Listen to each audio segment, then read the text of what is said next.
So there's a implied symbol in Freemasonry, and the level of how implied it is versus how overt it is a different conversation. But there's an implied symbol in Freemasonry related to correspondence. And I've included it in my work as a symbol in the symbols deck called As Above, So Below. You'll find reference to this everywhere.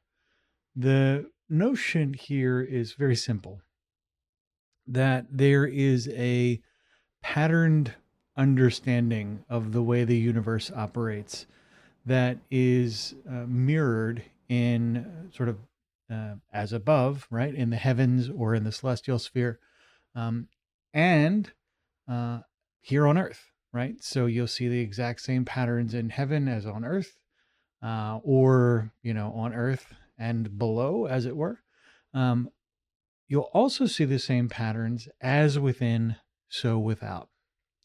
Uh, this principle of correspondence is romantic, and it is in a lot of ways, as any of the cognitive tools, useful and completely false, right? The idea that there is some elements that you can find are true. You can find some examples of this in the world where, for example, the organizations of planets and solar systems and galaxies seems to track to the organization of atoms and molecules.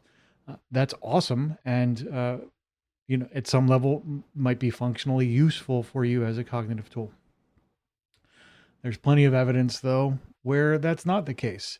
You can't compare. It's an apples and oranges comparison, right? So you'll continue to find these kind of patterns throughout the world, throughout your own internal landscape, as well as in out in nature. Those patterns, again, don't necessarily need to be true or accurate to be useful. And this is an important distinction, because a lot of folks want things that are useful to be true and accurate. But the reality is, and I think you'll find this with even just a modest inquiry, that the things that are true are relative, and your understanding of truth as a concept is emergent with your level of understanding of the world. For example, the answer to why is the sky blue changes depending on your ability to understand the complexity of the underlying physics and mechanics and all of that kind of stuff.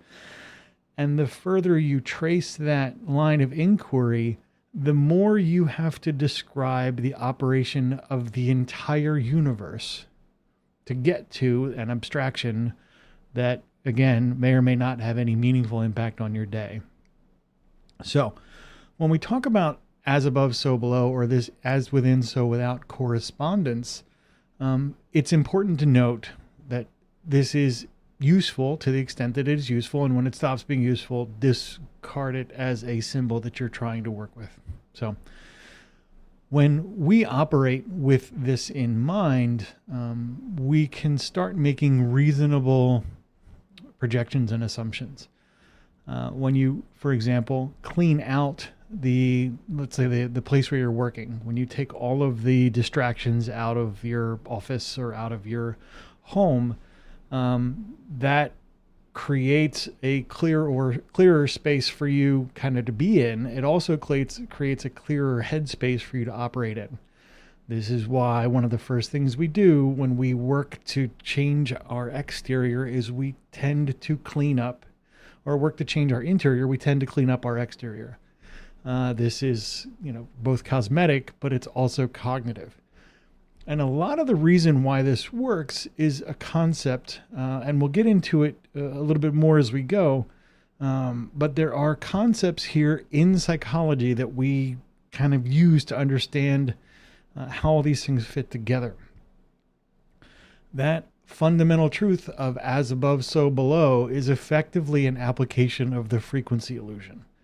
Meaning, if you are familiar with the frequency illusion as a thing, the Bader-Meinhof phenomenon, it's called as well. it is this idea that the more you see a thing, or the more you think a thing, the more you see a thing, right? So if you buy a car, for example, and the car is the kind of analogy that everyone uses when they discuss this. When you buy a car, you tend to see more of that car on the road. This is not true. The number of cars didn't change. What did change is your awareness of them, which again further reinforces the as above, so below, as within, so without, because your mind changed, your literal perception changed. This is, again, the veracity of this scientifically is, almost trivial in comparison to its effective use for you cognitively as you go forward. So when we talk about this throughout the course of the rest of the week, we'll talk about it just like everything else, at a behavioral level, at a relational level, and again, at a systemic level. And we'll then wrap up the rest of the week with, what does this mean to you and how can you use it?